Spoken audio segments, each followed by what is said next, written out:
आश्रम के सभी बच्चे जब दूसरे कामों में लगे होते थे तो एक बच्चा एक कोने में बैठा चुपचाप अपने आप में खोया रहता था। वो अक्सर किसी से ज्यादा बात नहीं करता था। आश्रम की सभी जिम्मेदारियां पूरी करने के बाद जहां सभी बच्चे पूरे दिन की घटनाओं की चर्चा करने लगते हैं, वहीं पर वो शांत रहने वाला बच्चा एक बरगद के पेड़ के नीचे बैठकर ध्यान करने लगता। सभी बच्चों को आश्चर्य होता था क्योंकि उसका कोई दोस्त नहीं था। वो अक्सर आश्रम में अकेला ही घूमता रहता था। ये देखकर उसके गुरु को बड़ी प्रसन्नता होती थी। उसे लगता था कि कोई तो है आश्रम में जो मौन यानी कि चुप रहने की ताकत को समझता है, उसके महत्व को समझता है। आश्रम के बारे में जब भी कोई जरूरी निर्णय लेना होता, उसकी राय जरूर लिया करते थे। लेकिन यही बात गुरुजी के एक दूसरे शिष्य को बड़ी खटकती थी। गुरुजी का प्रिय शिष्य बनना चाहता था, इसीलिए वो गुरुजी के सामने दूसरे बच्चों के कामों में कुछ न कुछ कमियां निकालता रहता था, जिससे गुरुजी उसे महान समझने लग जाए। अक्सर वो अपनी जिम्मेदारियां पूरी तरह से निभाने का दिखावा भी करता, चाहे उससे कोई सलाह ना भी मांगे, लेकिन फिर भी वो उन्हें अपनी सलाह देता रहता था। वो बहुत हुआ साल शिष्य था और आश्रम के दूसरे सभी बच्चों में बहुत प्रसिद्ध भी था, क्योंकि वो सबसे हंसी मजाक करता रहता था, उनसे दिन भर बातें करता रहता था, इसीलिए उसकी सबसे दोस्ती हो गई थी। लेकिन जब आश्रम के गुरु उसकी राय ना लेकर दूसरे बच्चे की राय लेते थे, तो ये बात उसे बड़ी खटकती थी।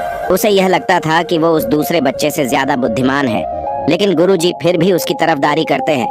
ऐसा नहीं था कि गुरुजी को स्वसाल शिष्य के स्वभाव के बारे में पता नहीं था, लेकिन गुरुजी उसे अपने तरीके से सीख देना चाहते थे, ताकि उसकी ज्यादा बोलने की आदत, दिखावा करने की आदत, दूसरों में कमियां निकालने की आदत हमेशा हमेशा के लिए खत्म हो जाए और वो मौन रहकर ध्यान की गहराइयों को छुपाए। असल में हर सच्चे गुरु की यही इच्छा होती है। वो किसी तरीके से उस वत्सल्य शिष्य को एहसास कराना चाहते थे। ये चुप रहने से ही उसे असीम सत्य को जाना जा सकता है। उस विराट का एहसास चुप होकर ही किया जा सकता है। एक दिन गुरुजी को एक तरीका सूझा। उन्होंने आश्रम के सभी बच्चों को अपने पास बुलाया और कहा कि मैं तुम सभी को दो दो हिस्सों में बांटकर अलग अलग गांवों में भिक्षा मांगने के लिए भेज रहा हूँ, और जो भी दो बच्चे सबसे ज्यादा भिक्षा मांग कर लाएंगे, उन दोनों को आश्रम की सब जिम्मेदारियां निभाने का मौका दिया जाएगा। अपनी बात जारी रखते हुए गुरुजी ने बताया कि भिक्षा मांगने से हमारा अहंकार खत्म होता है, इसीलिए हर शिष्य पूरे मन से भिक्षा मांगे। कोई भी इस काम को औपचारिकता मिलना ले, वरना तो वो अपने जीवन का बहुत बड़ा ज्ञान खो देंगे। आश्रम के गुरुजी ने जानबूझकर वो साल शिष्य और चुप रहने वाले शिष्य की जोड़ी बना दी। 5 साल शिष्य के मन में सिर्फ एक ही बात चल रही थी कि इस बार उसे मौका मिला है और इस बार वो गुरुजी को दिखा देगा कि वो चुप रहने वाले शिष्य से कितना ज्यादा प्रतिभावान है। दोनों शिष्यों ने आपस में अपनी सहमति से निर्णय लिया कि दोनों गांव के अलग अलग कोणों से भिक्षा मांगना शुरू करेंगे, ताकि भिक्षा मांगने का काम जल्दी खत्म किया जाए। चुप रहने वाला शिष्य हर द्वार पर जाकर अपने हाथ जोड़कर अपना भिक्षा का पात्र उनके सामने कर देता। उसके चेहरे पर एक सादगी और उसकी आंखों में एक एकांत होता था, जिससे भिक्षा देने वाले उसे भिक्षा देकर अपने आप को अनुग्रहित समझते थे। वहीं पर दूसरा शिष्य हर द्वार पर जाकर उनको कुछ न कुछ ज्ञान देने लगता था, जिससे ज्यादातर लोग उसे बिना भिक्षा दिए ही लौटा देते थे। पूरे गांव में भिक्षा मांगकर जब दोनों गांव के बीच में मिले तो उसने देखा कि चुप रहने वाले शिष्य के पास उससे दुगुनी भिक्षा थी। ये देखकर उसे मन ही मन बहुत तेज पहुंचा, लेकिन जब वो दोनों भिक्षा का सामान लेकर आश्रम की तरफ जा रहे थे, तब वह साल शिष्य को एक चालाकी सूझी। उसने चुप रहने वाले शिष्य से कहा कि हमें अपनी भिक्षा एक ही थैले में डाल लेने चाहिए। गुरुजी ने हम दोनों को एक साथ भिक्षा लाने के लिए कहा। चुप रहने वाले शिष्य ने बिना कुछ बोले अपनी सारी भिक्षा उसके थैले में डाल दिया। अचल शिष्य मन ही मन बहुत खुश हो रहा था कि अब गुरुजी को ये पता नहीं चलेगा कि ज्यादा भिक्षा हम में से किसने मांगी। उसे लग रहा था कि गुरुजी मुझे इससे कम प्रतिभावान समझेंगे, इसीलिए उसने ये तरकीब लगाई। सभी शिष्यों के आने के बाद संध्या के समय जब सभी की भिक्षा तोली गई, तो इन दोनों शिष्यों की भिक्षा सबसे ज्यादा निकली। गुरुजी ने इन दोनों का अभिवादन करते हुए आश्रम के सभी बच्चों के सामने उनकी पीठ थपथपाते हुए उन्हें मुबारकबाद दी और कहा कि मैं आश्रम का कार्यभार तुम दोनों को नहीं सौंप सकता। इससे आपसी मतभेद होने का खतरा रहता है, इसीलिए तुम दोनों में से जो ज्यादा भिक्षा लेकर आया है, आश्रम की जिम्मेदारी उसे ही सौंपी जाएगी। जब उन्होंने उनसे पूछा कि उनमें से ज्यादा भिक्षा कौन मांग कर लाया था, तो वहाँ साल शिष्य ने कहा कि गुरुजी मैं इससे दुगनी भिक्षा मांग कर लाया था, लेकिन मुझसे गलती हो गई कि मैंने वो दोनों भिक्षा एक ही थैले में डाल ली। मुझे नहीं पता था कि आप ऐसा निर्णय लेने वाले हैं, और ना तो मैं अपने भिक्षा पहले से अलग ही रखता। इस पर गुरुजी ने चुप रहने वाले शिष्य से पूछा कि क्या तुम इसके बाद से सहमत हो? क्या तुम इससे कम भिक्षा लेकर आए थे? ये सुनकर चुप रहने वाले शिष्य ने कहा कि गुरुजी, मेरे पास ऐसा कोई साधन नहीं है जिससे मैं ये साबित कर पाऊं कि मैं इससे ज्यादा भिक्षा लेकर आया था। असल में ये उल्टा बोल रहा है, दुगनी भिक्षा मैं लेकर आया था। ये मुझसे आधी भिक्षा लेकर आया था और इसी ने ही मुझसे भिक्षा एक थैले में डालने की बात कही। आश्रम से कुछ दूरी पर एक पहाड़ी थी जिसके पीछे सूरज अभी अभी संध्या के समय ढल रहा था। गुरुजी को तो पता था कि सच कौन बोल रहा है, लेकिन बाकी बच्चों के सामने सच साबित करने के लिए उन्होंने उन दोनों से एक सवाल पूछा कि पीछे पहाड़ी पर तुम्हें क्या दिखाई दे रहा है? यह सुनकर वाचाल शिष्य झट से बोल पड़ा कि गुरुजी, पहाड़ी के पीछे सूरज अपना रंग बिखेर रहा है। आसमान में लालिमा छाई हुई है। ये बहुत ही सुंदर दृश्य है। वो तो और भी बहुत कुछ कहना चाहता था, लेकिन गुरुजी ने उसे चुप करते हुए दूसरे शिष्य से जवाब जानने के लिए जब उसकी तरफ देखा तो उसकी आंखों में आंसू भरे हुए थे। श्रद्धा, भक्ति और प्रेम से उसकी आंखें भर आई थीं। गुरुजी को उससे पूछने की जरूरत ही नहीं पड़ी।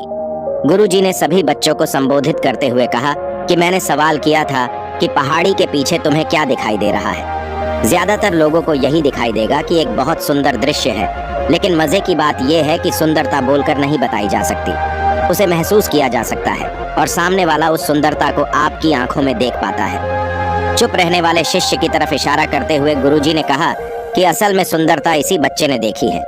दूसरे बच्चे ने सिर्फ सुंदरता की उपव्याख्या की है, लेकिन इसने वास्तविकता में उस सुंदरता को महसूस किया है। अपने आप को ऊंचा दिखाने की सभी कोशिशें नाकाम होती देख सालक शिष्य वहीं पर फूट फूट कर रोने लगा। उसको चुप कराते हुए गुरुजी ने कहा कि बेटा, मुझे पहले से पता था कि तुम झूठ बोल रहे हो, लेकिन मैं तुम्हें उस झूठ का एहसास कराना चाहता था। सभी बच्चों को संबोधित करते हुए गुरुजी ने बताया, शब्द जाल की तरह होते हैं। हमारे ज्यादा बोलने की वजह से बहुत सारी समस्याएं पैदा होती है। जब कोई आदमी एक बात को बढ़ा चढ़ाकर बोल देता है तो उसे सिद्ध करने के लिए वो शब्दों के जाल में फंसता चला जाता है, और इसी वजह से अंतर्मुखी होने की बजाय वो बहिर्मुखी होता चला जाता है। वहीं पर जिस भी व्यक्ति को अपनी अंतर यात्रा करनी होती है, उसे सबसे पहले चुप रहना सीखना होता है। जरूरत से ज्यादा बोलना या फिर हर वक्त बोलते ही, ये सब हमारी अंतर यात्रा में बाधा बन जाती है। जब आप चुप रहने का अभ्यास करते हैं तो आप अपने साथ वक्त बिताने लगते हैं, जिससे कि आप अपने एकांत को जान पाते हैं। और एक बार अगर मन में एकांत स्थापित हो जाए तो आपकी आंखों में, आपके चेहरे पर वो सादगी, वो एकांत, वो स्पष्टता की झलक, सब कुछ सामने नजर आने लगता है। कुछ साबित करने को नहीं रह जाता, कुछ बताने को नहीं रह जाता, सब कुछ आंखों में देखा जा सकता है। चुप रहने वाले शिष्य की तरफ इशारा करते हुए गुरुजी ने कहा कि अभी जो दृश्य है इस बच्चे ने देखा, वो ज्यादा बोलने वाला आदमी कभी नहीं देख पाएगा। वो अपनी बुद्धि से तर्क वितर्क करता रहेगा कि उसे क्या क्या दिखाई दे रहा है, लेकिन उसमें से वो महसूस कुछ भी नहीं कर पाएगा। उसे दिखाई दे जाएंगे पहाड़, सूरज या फिर उसकी लालिमा, लेकिन उस सुंदरता को, उस विराट को, उस अद्वैत को वो कभी नहीं देख पाएगा। अगर चुप रहने की कला सीखनी है तो तुम्हें सबसे पहले एक बात ध्यान रखनी होगी कि तुम्हें किसी को भी प्रभावित करने की कोशिश नहीं करनी है। ज्यादातर लोग इसी वजह से ज्यादा बोलते हैं क्योंकि वो दूसरों को प्रभावित करना चाहते हैं, अपने आप को साबित करना चाहते हैं, और उस साबित करने के चक्कर में वो शब्दों के जाल में फंसते चले जाते हैं और धीरे धीरे वही उनकी आदत बन जाती है। अगर कोई व्यक्ति दूसरों को प्रभावित करना चाहता है तो वो कितने लोगों को प्रभावित कर पाएगा, उसकी ये भूख बढ़ती जाएगी, और वही संसार में सभी को कभी भी प्रभावित नहीं कर पाएगा। इसलिए यह समझने की बात होती है कि बहिर्मुखी होने की बजाय हम अंतर्मुखी होकर अपने आप को समझ सकते हैं।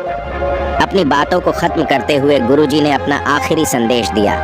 उन्होंने बताया कि अगर कोई व्यक्ति ज्यादा समय तक चुप नहीं रह सकता तो उसे थोड़े समय से अभ्यास करना चाहिए। रूढ़ संकल्प लेकर किसी व्रत की भांति दिन में कुछ समय, या फिर हफ्ते में कुछ समय, या फिर एक दिन चुप रहने का अभ्यास जरूर किया जाना चाहिए। इससे हमारी चुप रहने की आदत धीरे धीरे खुद ब खुद पनपने लगती है, क्योंकि एक बार जब हम चुप रहने लगते हैं तो हमें चुप रहने का आनंद पता चल जाता है। उसके बाद हमें प्रयास नहीं करना पड़ता, बल्कि हमारा मन आनंद की तरफ अपने आप बढ़ता चला जाता है। चुप रहने की कला सीखने के बाद आपकी बुद्धिमानी और आपकी स्पष्टता दोनों में बहुत ज्यादा फायदा होगा। वास्तविकता में जिसे दर्शन कहते हैं वो मौन रहकर ही किया जा सकता है। इसके बाद सभी बच्चों से कुछ समय चुप रहने का संकल्प लेकर गुरुजी ने अपनी बात खत्म कर दी। और सभी बच्चे रात्रि का भोजन करने के लिए एक साथ भोजन कक्ष में पहुंच गए। तो दोस्तों, कैसी लगी ये कहानी आपको कमेंट सेक्शन में ज़रूर बताना, और अच्छी लगी तो इस चैनल को सब्सक्राइब ज़रूर कर लेना। तो मिलते हैं किसी अगली कहानी में, तब तक के लिए अपना ख्याल रखें। धन्यवाद।